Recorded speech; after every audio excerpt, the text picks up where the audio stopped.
যেই নারীর পেটে বাচ্চা, ওই নারী যেন আল্লাহ নবী সাল্লাল্লাহু আলাইহি সাল্লামের চেহারা, সৌন্দর্য, নবীজির গঠন, ওইটার কল্পনা করে, তাহলে আল্লাহ তাআলা সেই বরকত ওই বাচ্চার মধ্যে দান করে। এটা আল্লাহওয়ালাদের কথা, বুজুর্গদের কথা। এজন্য আজকে একটি বাচ্চা সন্তান তার মায়ের পেট থেকেই ইসলাম দিক নির্দেশনা দিছে।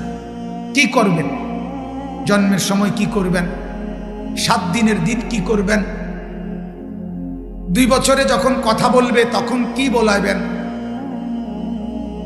যখন 7 বছরের আগে কি করবেন, 10 বছরের ভিতরে কি করবেন, যখন প্রাপ্তবয়স্ক সাবালক হবে ছেলেটি মেয়েটি তখন কি করবেন।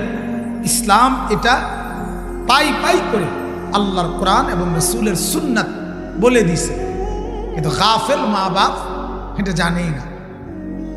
জানে জন্ম নিছে, কয়দিন দুধ খাবে, এরপরের কয়দিন ভাত বন,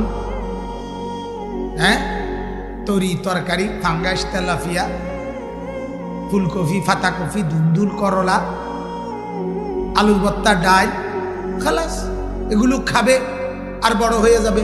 আর কি কেন, আর জিম্মাদারি কি? না, এটা মূল জিম্মাদারি না।